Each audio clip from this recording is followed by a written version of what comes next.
Bapak dan Ibu sekalian, sebagaimana tadi kita dengarkan bahwa Indonesia ya, baik itu kementerian lembaga, pemerintah daerah dan beberapa pihak swasta, tentunya kita sudah mengenal apa yang disebut sebagai pendamping, penyuluh, fasilitator dan berbagai nama lainnya yang sebetulnya fungsinya itu sama, yaitu memberdayakan masyarakat yang didampingi melalui program-program pembangunan. Jadi tentunya kita tahu sejak era krisis keuangan 97-98 mulai ada berbagai program-program penanggulangan kemiskinan, desa tertinggal dan juga sejenisnya yang memobilisasi sejumlah pendampingan untuk memastikan bahwa program-program yang dirancang betul-betul efektif. Nah, tentunya dalam perjalanannya sampai dengan saat ini kita tahu merasakan dampak positif dari pendamping pembangunan tersebut, namun ternyata masih terdapat beberapa tantangan. Pendampingan di lapangan banyak sekali diharapkan sebagai manusia setengah dewa, di mana menuntut tidak saja keahlian teknisnya, tetapi juga pengetahuan dan perilaku yang tentunya perlu dinamis menyesuaikan berbagai kondisi di lapangan yang ada, dan juga tentunya cara-cara pendekatan yang lebih sistematik untuk membantu masyarakat yang memiliki ragam kebutuhan yang berbeda-beda di berbagai wilayah Indonesia ini. Nah, di lapangan juga kita pelajari ini berdasarkan beberapa studi, ternyata banyak pendamping yang keahliannya terbatas karena memang tidak ada proses peningkatan kapasitas ya, atau terbatas, atau memang karena dianggap sebagai batu loncatan ke pekerjaan, sehingga seringkali pendamping juga mengalami turnover atau dia berpindah pada pekerjaan yang lain. Sehingga dari sisi pemerintah tentunya ini kita melihat sebagai suatu cost di mana kita harus berulang melatih, memobilisasi, dan juga proses peningkatan pendampingan itu tidak pernah terjadi secara optimal. Nah, beberapa gambaran umum ini kita bisa lihat di slide ini, mudah-mudahan terbaca dari tempat Bapak dan Ibu sekalian. Beberapa catatan yang ada, memang di beberapa program beban kerjanya berbeda-beda. Ada yang rasio misalnya pendamping PKH itu 1 dibanding 250 rumah tangga yang didampingi atau keluarga yang didampingi. Kemudian ada juga yang 1 desa itu 3 pendamping, atau bahkan 1 pendamping beberapa desa atau bahkan kecamatan. Nah, jadi beban tugasnya berbeda-beda. Nah, pelaksanaannya di desa ternyata sebagiannya ada yang tumpang tindih. Pada saat kita menyalurkan bantuan, pada saat terjadi krisis misalnya, ternyata juga ada beberapa hal kegiatan yang sebetulnya kita bisa kolaborasikan. Kemudian juga tentunya perbedaan struktur gaji ataupun juga insentif, kemampuan komunikasi dengan beragam pihak ini ternyata juga sangat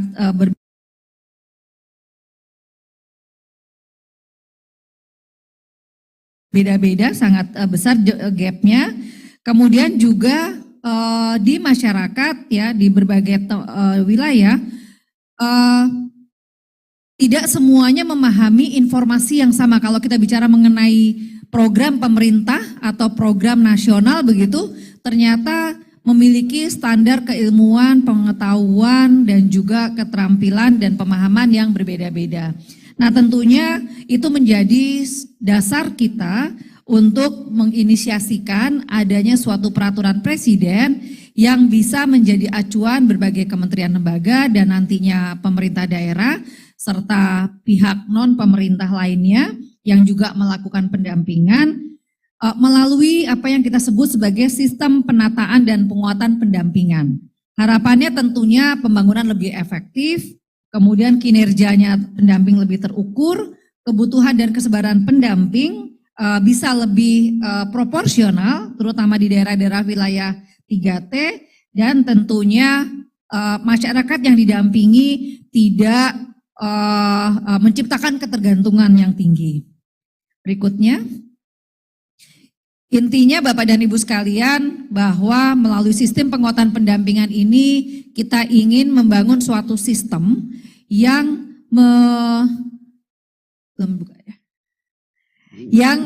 kita punya benchmarking melalui apa yang disebut sebagai kompetensi pendamping pembangunan melalui sertifikasi. Jadi kita bicara ada suatu keahlian yang secara standar dimiliki oleh semua pendamping untuk dilaksanakan oleh berbagai program pembangunan yang sangat beragam tadi. Tentunya kita juga berbicara mengenai jenjang kompetensi yang ada, dan ini alhamdulillah di Indonesia sendiri untuk berbagai profesi sudah banyak standar kompetensi dibangun. Oleh sebab itu kita membangun standar kompetensi untuk pendamping pembangunan mengikuti berbagai ketentuan yang telah dibangun oleh baik itu Kementerian Ketenagakerjaan maupun juga BNSP, Badan Nasional Standarisasi Profesi. Selain itu, dengan adanya standar kompetensi, kita punya atau bisa punya acuan untuk membangun program kediklatan yang berbasis kompetensi.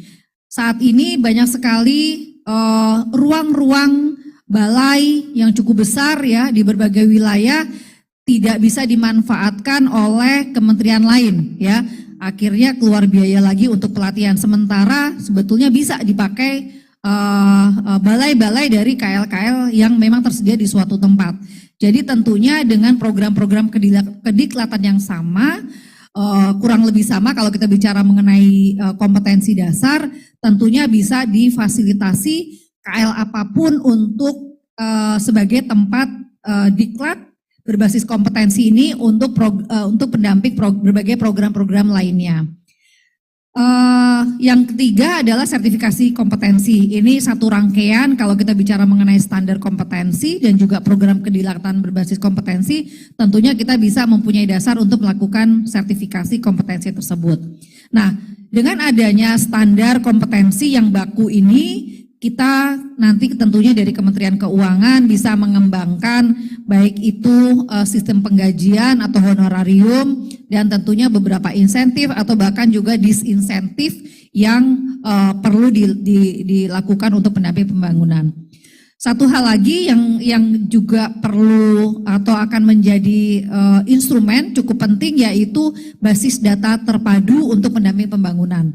Saat ini apabila pendamping melakukan moral hazard ya, dengan mudahnya dia bisa loncat ke program lainnya tanpa ada catatan ya, sehingga dia mendapatkan honorarium yang kurang lebih sama dan ternyata berulang kembali melakukan moral hazard. Nah, ini yang tidak kita inginkan. Jadi sistem penguatan pendamping pembangunan ini merupakan suatu kerangka kebijakan yang komprehensif untuk kita mengembangkan tidak saja dari sisi SDM-nya, namun juga kebijakan pendukung lainnya.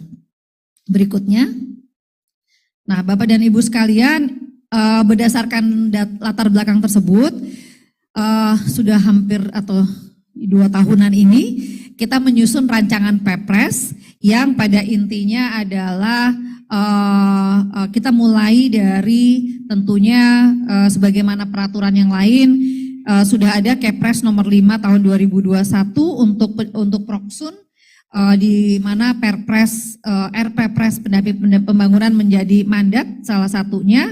Kemudian kita juga membentuk PAK melalui SK Menteri PPN. Nah, proses penyusunannya sebagaimana pengaturan yang lain itu dilakukan melalui pembahasan banyak sekali pertemuan-pertemuan untuk membahas draft Perpres, kemudian harmonisasi di Kementerian Hukum dan HAM dan pembahasan akhir. Nah, Bapak dan Ibu sekalian, mengapa cukup lama? Ini karena sebetulnya sudah ada menteri-menteri sudah menandatangani atau memberikan paraf, namun ada satu catatan sehubungan dengan kebijakan terkait dengan PPNPN. Nah, oleh sebab itu kita melakukan satu putaran pembahasan lagi bersama-sama Kemenpan RB, Kementerian Keuangan, dan tentunya berbagai KL lainnya dikoordinasikan oleh Kemenko PMK. Alhamdulillah kita sudah punya titik temu yang dituangkan dalam revisi dari RPPres penguatan pendampingan pembangunan ini. Nah, oleh sebab itu mungkin slide berikutnya, isi dari rancangan Perpres tentang penguatan pendamping pembangunan ini kurang lebih seperti yang Bapak Ibu lihat di layar, mulai dari bab 1 mengenai ketentuan